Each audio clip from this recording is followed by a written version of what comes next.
Welcome to Washington in Focus. I'm Carlene Johnson. Along with me is our investigative reporter, TJ Martinell, who has been watching a bill move forward during this legislative session in Olympia and this week passing out of the Senate Ways and Means Committee to revise our state's clean fuel standards law. And this might well have a great big impact at the pump. So here to kind of unpack all that for us, TJ, first of all, what in the world is Washington's clean fuel standard law, and how might this bill revise that? Well, so another way to describe it is it's a low carbon fuel standard, and it sets a threshold for the allowable amount of carbon intensity in the fuel supply that fuel entities can offer on the market based on, and there's a schedule where the intensity goes down by year, and it's based off of 2017 levels. Now, I've been covering this issue for a very long time. It was actually being proposed back around 2017. That's partly why the level was picked for that year. And it kept getting stymied in the Senate Transportation Committee because of concerns over how it would impact the fuel, cost of fuel. So it finally passed in 2021. And now they're looking back and saying, we need to make some changes. And one of them that one of the changes that they're making is they're changing the date for some of the compliance metrics. And then they're also removing the criminal penalties because this has been a recurring critique of this policy, is that it's not possible to comply. It's not possible to meet these standards because the clean fuel supply, it just doesn't exist to meet demand. Okay, so yeah, how do you reduce the carbon intensity of a transportation fuel? And so where do you go get that, or what do you add in? What's the cocktail for that look like? Yeah, so there's a couple things you can do, and it's actually, in some ways, it's a little bit similar to the cap and trade law. You can blend it with biofuels, and you can also buy or purchase credits from entities that produce fuel product that's below the threshold. So when they produce fuel that's below the threshold, they generate credits, and entities that produce fuel above the threshold have to go buy those in order to be compliant. So that sounds a lot like how CCA works, right? It's kind of how they do it, where the people who are able to meet the environmental standards get paid by those who can't. So this is the way that they're funding, or I want to use the word funding, but where it's subsidizing by proxy the clean fuel industry. And the motivation here obviously is about the climate and pollution, and less emissions coming from transportation, the largest emitter, right, of these things. But so do we know, do we have a gauge yet whether this will be working? Because they've got some new metrics, like we're going to reduce it less in a shorter amount of time, or whatever the new dates are under this bill. Is somebody writing into this? We got to check and make sure this is actually having the desired effect. Well, that's the thing, is it doesn't really track carbon emissions, which is really difficult to do. And there's been different regional air quality boards that have looked at doing their own localized version of this, and it really doesn't have much of an impact on air quality or air pollution.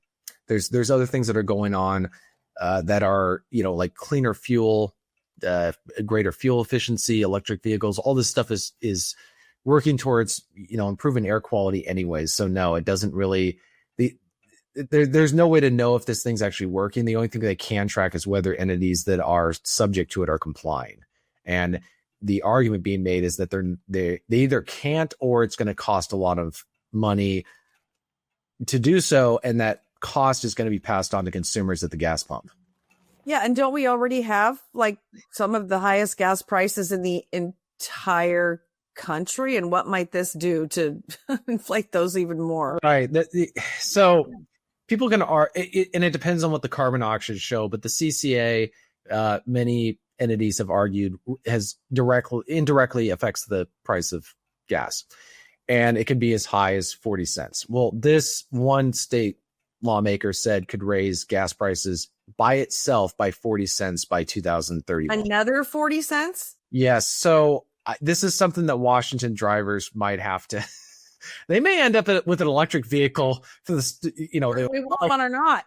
Well, it's like, I can't afford the electric vehicle, but I can't afford the gas prices. Cause I mean, you already have the state gas tax, which is 49 cents, and they want to raise that. Then you got the federal gas tax. Then you got the impact of the CCA. Now you're going to have the impact of the low carbon fuel standard. And by the way, this is not something that's new, pointing out the cost to gas prices. That has been a consistent recurring criticism of the low carbon fuel standard, is that it's going to raise the cost of fuel.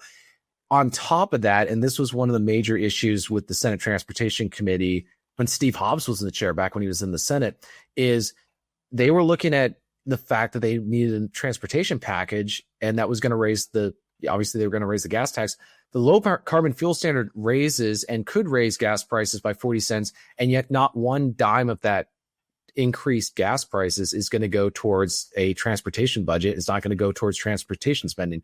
So that's one of the reasons it kept stymied until Steve Hobbs got appointed Secretary of State, and a new transportation chair took over, and that it got cleared through. But that was one of the issues, is it's going to increase fuel costs and not give the state any more revenue to invest in maintenance, preservation of the infrastructure, or to build new projects. Well, where does the additional revenue from this come? Because CCA, like them or not, they've got the specified projects that extra money at the pump goes to, whatever, or the auction offsets. So where does this money go? I don't believe that there's any revenue from this. They purchase credits from it. It's a state I want to say manufactured, but a state created market where. Gotcha. Whereas ecology with the CCA does carbon auctions, carbon allowances, that money goes to the state.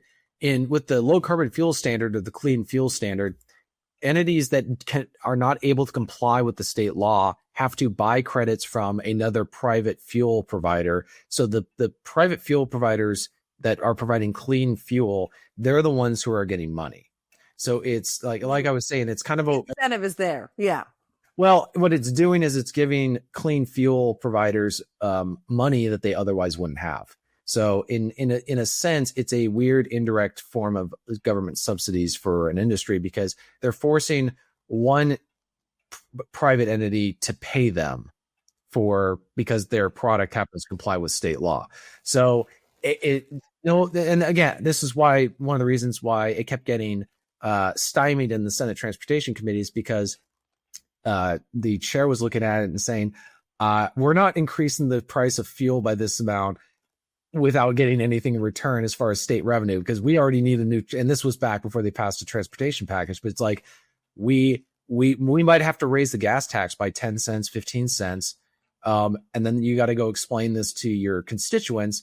Right. During the election. Well, at the very least, you can say it's going to pay to fill potholes, or to build a new lane, or to do something for it. Right. But it's hard to run a campaign on, I raised your gas prices by 40 cents and this clean fuel company is the one that profited. That is, and do we have people in the state of Washington? If they are, maybe it's Eastern Washington, I don't know, producing these biofuels and, to sort of make this cocktail?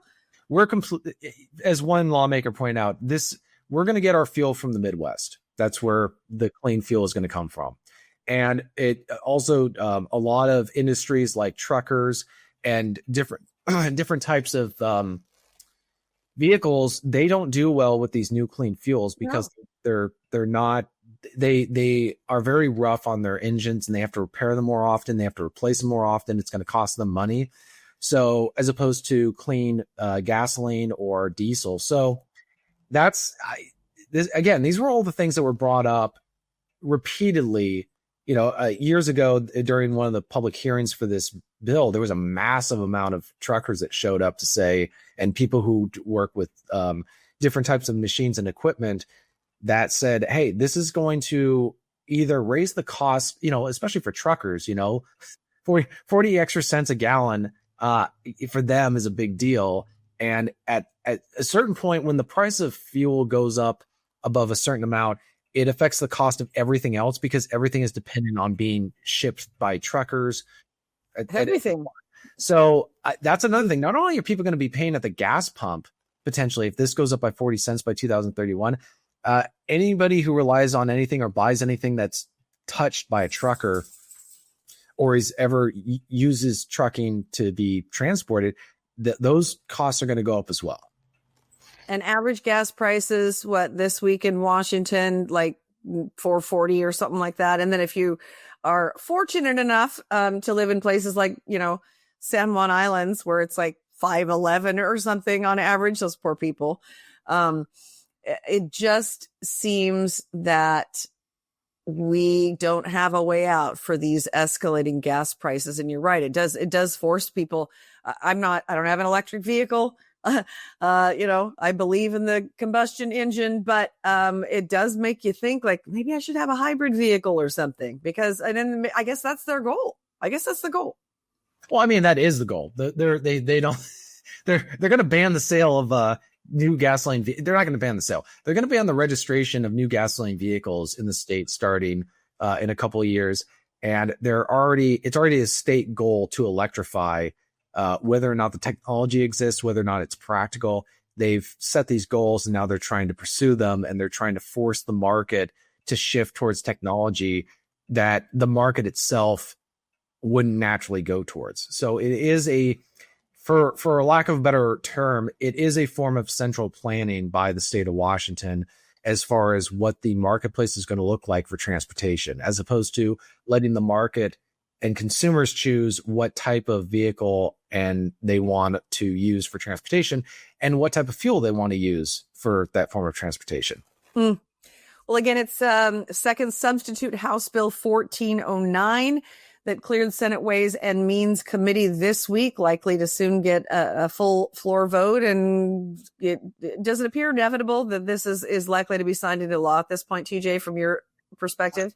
I imagine it's going to be signed into law. I don't see any reasonable reason why the majority party would vote it down. There'd have to be some major issue with it. I think the biggest concern that probably could be raised, and we'll have to keep an eye on this, is whether or not they're going to say, hey, we can't increase prices on gas like this because we need to, because Representative Jake Fye, who's the transportation chair for the House committee, he wants to raise the gas tax to pay for transportation stuff and raise new revenue. So, this was from the House, so it cleared the House. So I just don't, I don't see it.